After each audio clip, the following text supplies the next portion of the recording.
yun naman nga po mga ka-DIY. So update tayo dito sa ating mga unang gawang portable solar generator. So bali ito yung pangalawang gawa ko. So bali ito yung kay Sir Samuraga. So bali gamit na gamit ito siya ngayon dito sa boat. Bali wala kaming power dito. So ito yung ginagamit namin pang power ng sa mga charging and also sa aming Starlink, dito namin i-connect. So bali ngayon is halos mag-fully charge siya. May connected to siya sa ating solar panel na 180 watts. So bali ang voltage ng battery natin ngayon is 14.3. So charging siya ng 1 amp na lang kasi halos mag-fully charge na siya. So mababa na yung bigay ng panel kasi ayun ang ating charge controller dun sa loob kasi mapupull na siya, full charge na siya. So running time niya is nasa 23 hours na siya, 70.4 ah na. So naka 926 watt hour na siya.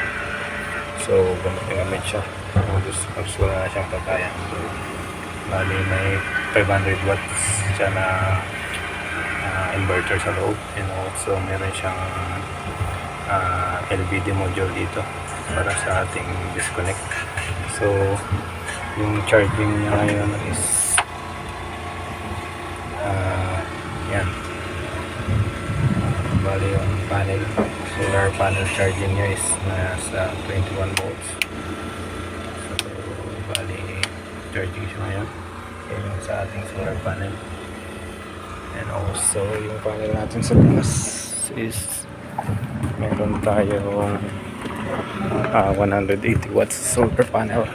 So yun, connected siya sa ating solar, portable solar generator. So nandito tayo ngayon sa Leonido Town. Yan, so para sa ating activity dito. So ito yung aming power source na ngayon na ginagamit.